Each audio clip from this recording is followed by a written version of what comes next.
We now come to Prime Minister's questions. I start with Caroline Noakes. Question number 1, Mr. Speaker. Mr. Speaker, I know that the whole House will want to join me in congratulating Emma Raducanu, Joe Salisbury, Alfie Hewitt and Gordon Reid for their victories in the US Open. They've made the whole nation proud. Mr. Speaker, on Battle of Britain Day, we honour the legacy of those brave air crews who defended our nation. I'm sure that members will also want to join me in wishing you well, Mr. Speaker, for the G7 Speakers and Presiding Officers Conference in Chorley later this week. Mr. Speaker, this morning I had meetings with ministerial colleagues and others in addition to my duties in this House. I shall have further such meetings later today. Caroline Noakes. Thank you, Mr. Speaker, and I would like to pass on my condolences to the Prime Minister on the sad loss of his mother. Mr. Speaker, raising children is very expensive, more so when they are disabled. The children impacted by sodium valproate have suffered physically, mentally and indeed financially. When the Cumberledge report was published, there was real hope that they would get support. However, on the last day before summer recess, a written ministerial statement indicated that recommendation 4 of that report would not be actioned. Can I please ask my right honourable friend to urge the Secretary of State for Health to look again at that and give the financial redress to the parents of those children that they so desperately need? Well, friend, for her kind words. And on her substantive point, she is entirely right to raise the issues investigated by Baroness Cumberledge, and we've given the report full consideration and accept the overarching conclusions of the report, Mr. Speaker, and are committed to making rapid progress in addressing all the areas it mentions, including the one that she covers today. We now come to the Leader of the Opposition, Keir Starmer. Thank you, Mr. Speaker. Can I join the Prime Minister in his comments about Emma Raducanu, a tremendous success in the US Opens, on the Battle of Britain and on the G7 Speakers Conference? And Mr. Speaker, can I also offer my condolences to the Prime Minister on the loss of his mother? As I know firsthand, losing a parent is never easy. Mr. Speaker, how many extra hours a week would a single parent working full-time on the minimum wage have to work to get back the £20 a week the Prime Minister plans to take away from them in his universal credit cuts? Mr. Speaker, first of all, I think it's. I thank the right honourable for his kind words. But on his substantive point about universal credit, Mr. Speaker, it is absurd because the Labour Party. I'll give you a statistic, Mr. Speaker. Every single recipient of universal credit would lose their benefits under Labour because they want to abolish universal credit, Mr. Speaker. And I think that this House and this party should be, this government should be very proud of what we're doing and continue to do to support the low paid. And it was another Conservative institution, the living wage, Mr. Speaker, that increased the incomes of families on the living wage by £4,000 a head, Mr. Speaker. What they want to do, Mr. Speaker, is keep this country in lockdown, keep this country in furlough, without moving forward at all. Keir Starmer. Mr. Speaker, the Prime Minister didn't answer the question. The Work and Pension Secretary seems to think it's an extra 2 hours a week. So let me make it even easier for the Prime Minister. Is the correct answer higher or lower than that?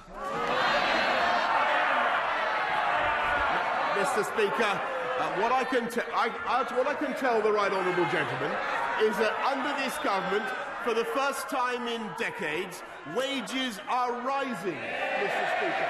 Wages across the board are rising, and they're 4.1% up on where they were before the pandemic. In fact, I'm very pleased. Of course, what they want to do is to continue to take money in taxation and put it into benefits. We don't think that's the right way, Mr. Speaker. We want to encourage high wages and high skills, Mr. Speaker. And that is the difference between this government and the Labour Party opposite. I think it is a good thing. I think it's a good thing, for instance, that Costa Coffee is now paying 5% more than they were before the pandemic. And never forget, if we listened to Captain Hindsight, Mr. Speaker, Costa Coffee would still be closed. Keir Starmer. Mr. Speaker, it wasn't a difficult question. The answer to the question, maybe it's silly, they say. It's a silly question.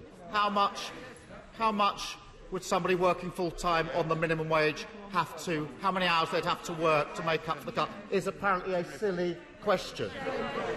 The answer, I'll give the Prime Minister the answer to the question. It is much, much higher.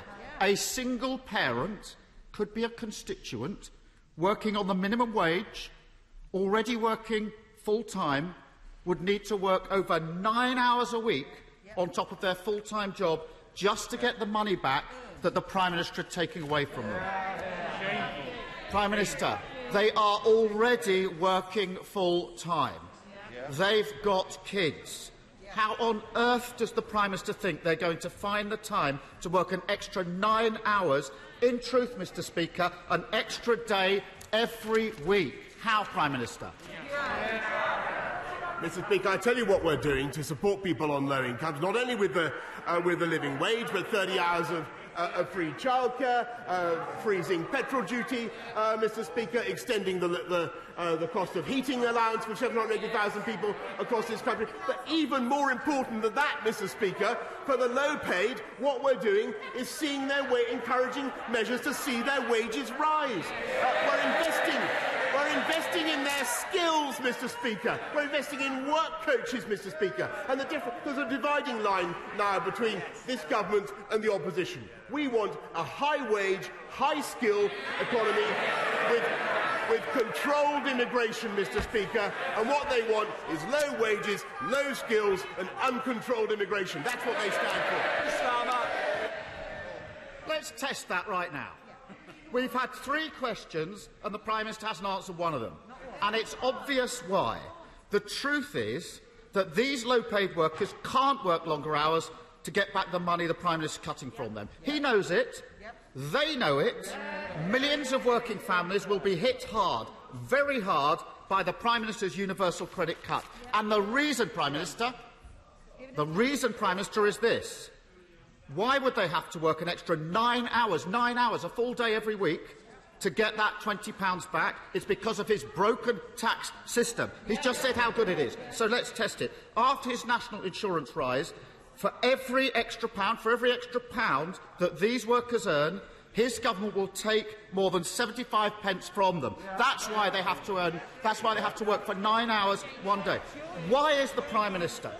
He's just said how he's going to raise wages, what he's going to do. That's the situation. Why is the Prime Minister making a bad situation worse for working people by hammering them with a cut to universal credit and a tax rise?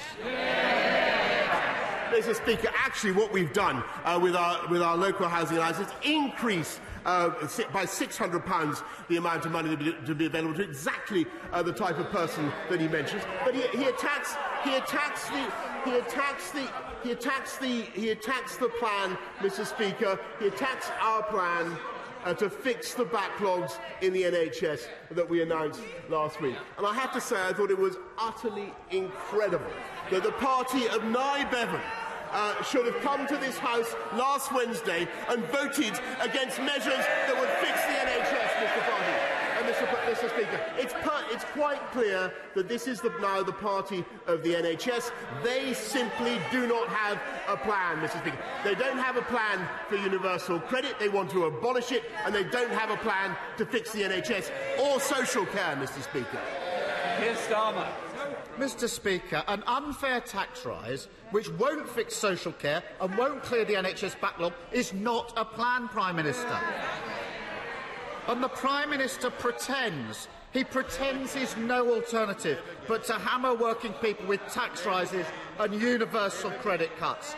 But that's not true. His approach means that a working single parent who's a qualified nurse would lose £1,143. A supermarket worker could lose £1,093. A teaching assistant could lose £1,081. But at the same time, the Prime Minister wasted billions on crony contracts, cut taxes for people buying second homes, and handed out super tax deduction for the biggest companies. That's not taking, Mr. Speaker, that's not taking difficult decisions, that's making political choices. So why is the Prime Minister choosing to take a tax system that's already loaded against working people and making it even more unfair? Mr. Speaker, it is absolutely ridiculous that he should attack the government over salaries for nurses when we put them up by 3%, Mr. Speaker, on top of the 12.8% rise that we introduced, when we're hiring 50,000 more nurses, Mr. Speaker, and when we're just putting another £36 billion into the NHS and social care on top of the £33 billion that this government invested when we came into office. We are... Mr. Speaker, 1 in 10 of the people in this country is now on an NHS waiting list. They know that the NHS backlog needs to be fixed. They know that this government has a plan, and they know that Labour has got absolutely nothing to say. Keir Starmer. I just wonder what the millions of people facing a £1,000 cut on low wages will think of that. This country's success is built by working people, but the tax system is loaded against them. The Prime Minister may not understand the pressures facing families across the country, but we do. And the reality is this: taxes on working people up, national insurance up, council tax up, energy bills, food prices, burdens on families up, up, up. The Prime Minister, Mr. Speaker, needs to get real and understand the terrible impact of his decisions on working people across this country. Mr. Speaker, this afternoon he has the chance to change course, to vote with Labour to cancel a cut to universal credit, and then to stop clobbering working people with unfair tax rises. Will he do so?